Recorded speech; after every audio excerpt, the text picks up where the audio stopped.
प्रेम धुन के भाग 2 में आपका हार्दिक स्वागत और अभिनंदन। आज हम हैं लोहाघाट से दूर एक लोकेशन है, वहाँ पर मौजूद हैं। पहले मैं हमेशा की तरह आपको यहाँ का भौगोलिक परिवेश दिखा दूँ, फिर हम अपनी बात शुरू करें। यहाँ पर ओक के जंगल हैं, बांस के जंगल हैं और थोड़ा सा झुरमुट है, यहाँ पर दूर तक दिखाई नहीं पड़ रहा है। तो ये हमारी लोकेशन है अभी की फ़िलहाल, जहाँ पर हम प्रेम धुन भाग 52 बना रहे हैं। तो मित्रों, मिलते हैं अध्याय 19 के पहले भाग में। तो प्रेम धुन के दर्शकों, now I am going to start the 19th अध्याय गीता काम। और वैसे गुरुदेव ओशो बोल चुके हैं इस बारे में। अगर जिसने सम्भोग से समाधि और पढ़ी है एक बार भी, केवल वही इस बात को समझ पाएगा, वरना कन्फ्यूजन। ध्यान रखने की बात का, अगर आपने नहीं पढ़ी तो यहीं पर पॉज कर दीजिए वीडियो और सम्भोग से समाधि को पढ़िए, तब समझ में आएगा आगे की बात, वरना दिक्कत हो जाएगी। वरना आपसे संभोग में ही अटक जाएगी, समाधि आई ही नहीं कभी। और कई ओशो मतावलंबी समूह में अटक गए, समाधि चिंता ही नहीं की उन्होंने। संभोग करो। संभोग का मतलब होता है समभोग, मतलब सम्यक भोग। संभोग का अर्थ होता है सो उठने का पता चले, ऑफिस गए, खाना खाया, उसका पता चले। जो भी भोग करते हो वो सम्यक रूप से करो, वही संभोग है। ये नहीं कि केवल सेक्सी संभोग, ये कहो कि ब्रह्मा की एक टेक्निक है जो दुनिया को चलाने के लिए मात्र ही।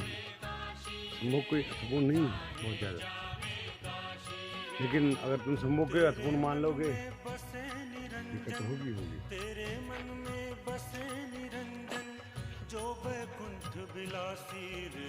सम बराबर, भोग मतलब जो आप ले गए।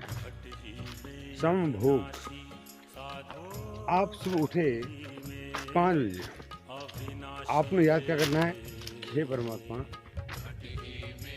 मैं गुजरेगा, इस दिल में विचार जो भी होंगे वो तेरे होंगे, मेरे नहीं होंगे।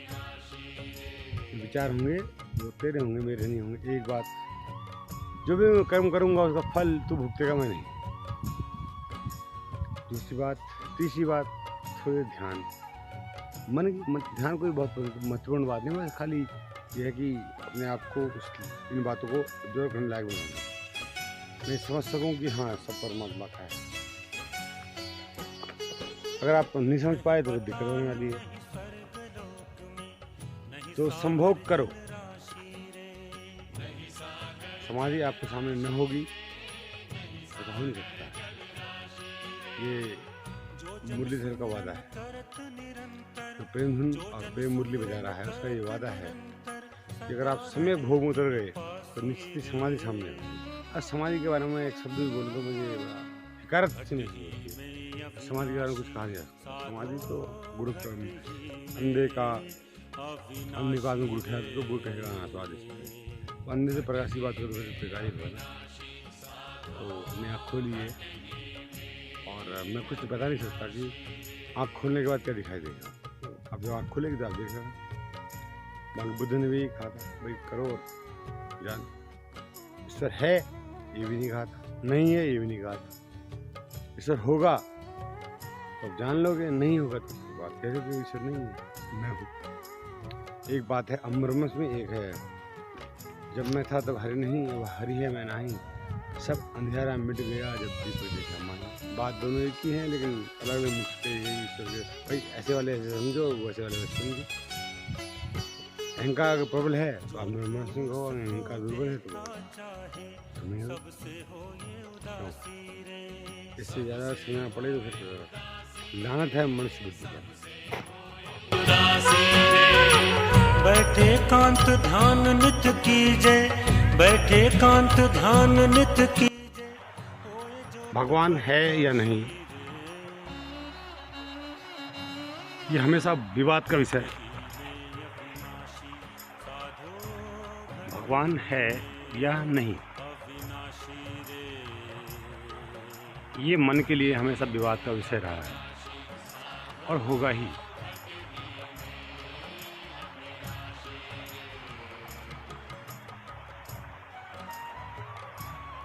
अगर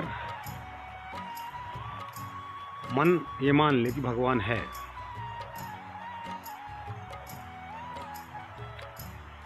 तो मन सबूत भी मांगेगा। बिना सबूत के मन नहीं मान सकता कि भगवान है। और भगवान नहीं है अगर ये मान ले, तो बार बार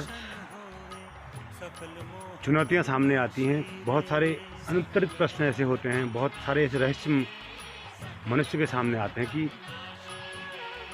शक होने लगता है कि जो मैं भावना, जो तथ्य में व्यक्त किया है कि भगवान नहीं है एकदम बिल्कुल, वो कहीं न कहीं अंदर से स्वीकार नहीं कर पाता है मन कि भगवान जैसी कोई शक्ति नहीं है। यानी कुछ है, वो मन कहीं न कहीं कहता है कुछ तो है। शब्द बदल देता है, प्रकृति कह ले, उसको शक्ति कह ले, एनर्जी कह ले, कुछ कह ले, कुछ भी कह ले, पर लेकिन ये मानता है कि मेरे अतिरिक्त, यानी मेरे मस्तिष्क के अतिरिक्त भी कुछ है। नास्तिक भी कहीं न कहीं ये मानता है मन ही मन कि कुछ तो है। भले वो तर्क के रूप में अपने अहंकार को पुष्ट करने के लिए, अपने अहंकार को बल देने के लिए कई तरह के तर्क देता है। तो तर्कों से तो ये भी सिद्ध हो जाता है कि भगवान नहीं है, और तर्कों से ये भी सिद्ध हो जाता है कि भगवान है। अगर हम तर्क को आधार माने, तो तर्क से हम इस बात की पुष्टि नहीं कर सकते हैं कि वो भगवान है कि भगवान नहीं है। तो भाई क्या उपाय है फिर इस बात को जानने का? अब सबसे पहले आता है कि ये प्रश्न पूछने वाला कौन है। ये प्रश्न पूछने वाला शरीर तो नहीं है बिल्कुल। शरीर क्या जानता है? शरीर को चाहिए ऑक्सीजन जो उसको मिल जाती है, शरीर को चाहिए भोजन जो उसको मिल जाता है, शरीर को चाहिए स्वास्थ्य वो उसको औषधियों से मिल जाता है। शरीर को तो भगवान से कोई मतलब है नहीं। शरीर को जो चाहिए वो शरीर को मिल जाता है और बहुत सहज उपलब्ध है।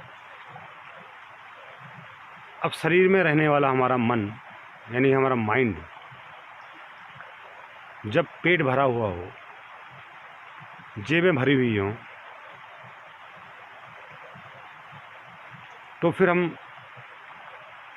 सोचते हैं उन विषयों पर जो रहस्यपूर्ण हैं। तो तब हमारे सामने प्रश्न उठता है कि ये जगत क्या है, कैसे है, कहाँ से है, कब तक है, समय क्या है, आकाश क्या है, पंचतत्व क्या हैं, तत्व क्या हैं, ऊर्जा क्या है, पौधों की उत्पत्ति कैसे हुई, मनुष्य की उत्पत्ति कैसे हुई, पृथ्वी की उत्पत्ति कैसे हुई, सूर्य कैसे गति कर रहा है, आकाशगंगा क्या है, ब्रह्मांड क्या है, प्रकाश क्या है, प्रकाश की गति क्या है, फोटोन क्या है। तो ये सारा जो विज्ञान है, नॉलेज है, वो हमारे सामने, हमारे प्रश्न मन के द्वारा उठे हुए जो प्रश्न हैं वो सामने आते हैं। और जो भी अज्ञात है, विज्ञान उसको ज्ञात करने के राह में है।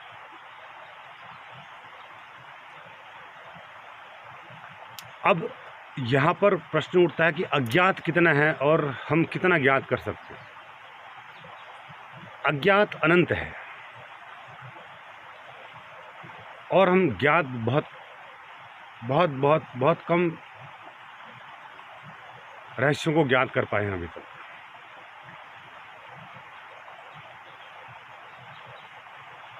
तो भगवान है या नहीं, इसको हम 100% तभी कह पाएंगे कि जब हम सारे अज्ञात को ज्ञात करें। कुछ भी अज्ञात न रहे विज्ञान के लिए। पर अच्छे अच्छे वैज्ञानिकों ने, स्टीफन हॉकिंस, आइंस्टीन जैसे वैज्ञानिकों ने अपने जीवन के अंतिम चरणों में ये कह दिया कि सब कुछ ज्ञात करना असंभव है, इम्पॉसिबल है, असंभव है। एक अणु के लिए, अगर आप एक अणु के समान हो, आपका मस्तिष्क की जो क्षमता है अणुवत है। एक अणु अगर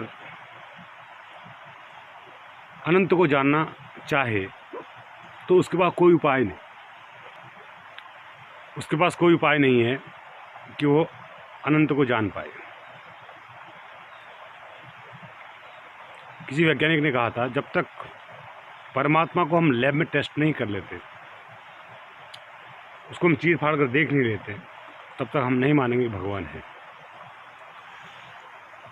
अगर थोड़ी देर के लिए हम सोच भी लें कि वो जो उसकी लैब है, उस लैब में उस अनंत को आप कैसे लाइएगा, और उस अगर आप ले भी आते हैं किसी प्रकार से, तो उसकी आप जांच पड़ताल कैसे कीजिएगा, क्योंकि आप स्वयं उसके सामने नगण्य हैं। अनंत के सामने आपकी उपस्थिति नगण्य है, न होने जैसी है। और हम धार्मिक पुस्तकों को उठा के भी अगर देखें तो वहाँ भी कोई ऐसा बहुत महत्वपूर्ण ज्ञान ब्रह्मांड के बारे में, अनंत के बारे में नहीं कहा गया है। शब्दों में उसको नहीं कहा जा सकता है। उपनिषदों ने अंत में फिर नेति नेति कह दिया, न तो ये न तो वो। लिखने का कोई उपाय नहीं, जानने का कोई उपाय नहीं, क्योंकि जाना जाता है इस मस्तिष्क के द्वारा, और इस मस्तिष्क की सीमाएं हैं, शरीर की सीमाएं हैं, धरती की सीमाएं हैं, आपकी गति की सीमाएं हैं, आपके तापमान की सीमा है, हर एक चीज़ की सीमा है। जो भी आप जानते हैं वो सीमित है, उसकी सीमा है। तो असीम में उतरना कैसे हो पाएगा? और आप असीम में उतरेंगे तो आप कह नहीं पाएंगे। ऐसा नहीं है कि आप असीम में नहीं उतर सकते, आप असीम में उतर सकते हैं, पर उसके बाद विडंबना ये है कि आप कुछ कह नहीं पाएंगे, कोई शब्द नहीं होगा आपके पास कहने के लिए उस असीम को कोई ऐसा है। क्योंकि जैसे आप असीम में उतरेंगे तो आप स्वयं भी असीम ही हो जाएंगे, और फिर असीम असीम के बारे में क्या कहेगा?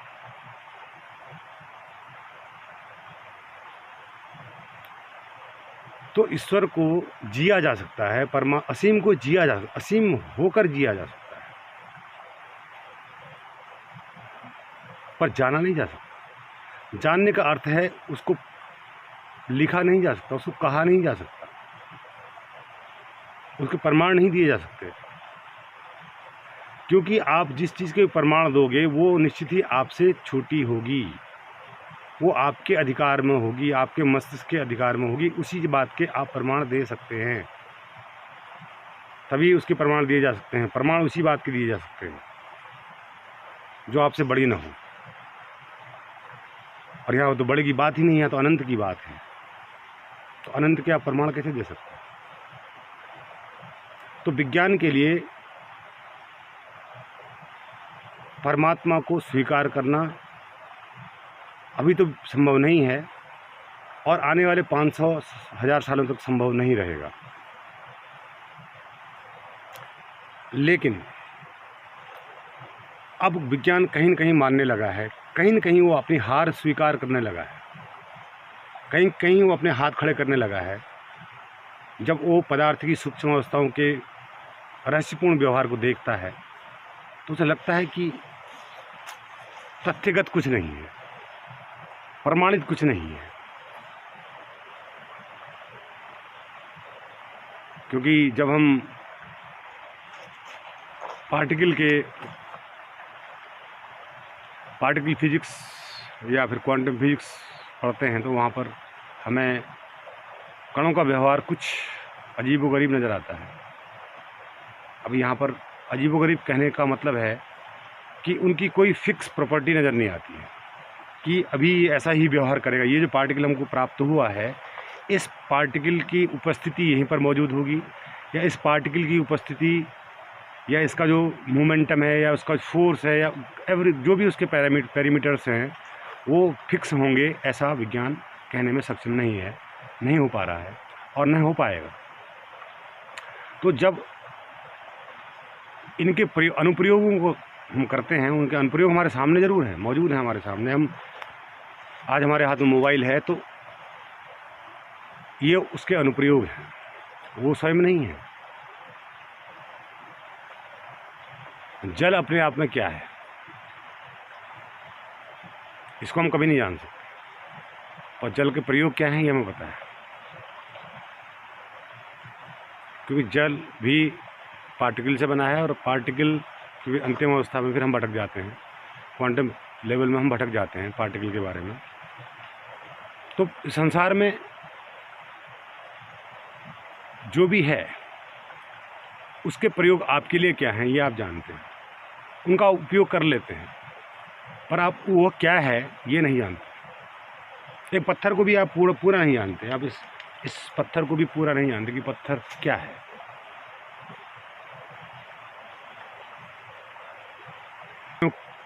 जब हम पत्थर के बारे में पूरा नहीं जानते फिर हम स्वयं के बारे में क्या जानते होंगे, हम कि स्वयं क्या है।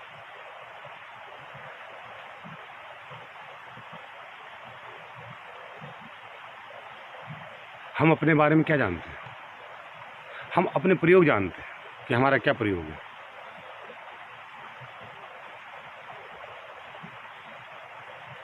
साबुन से आप नहाते हैं, साबुन का प्रयोग है। साबुन से आप मैल साफ करते हैं, ये उसका प्रयोग है। पर साबुन क्या है, आपने कह दिया कि ये आपने कहा ये बेस है, बेसिक है, आपने उसकी प्रकृति बता दी, बेसिक है। आपने हाइड्रोजन आयंस की उसका पीएच स्केल आपने पता कर लिया, लेकिन पूर्ण रूप से साबुन क्या है ये कभी हम नहीं जान सकते।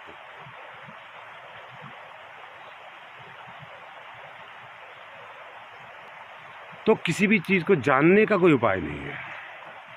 हाँ, मनुष्य को ये सुंदरता है कि वह स्वयं को जान सकता है।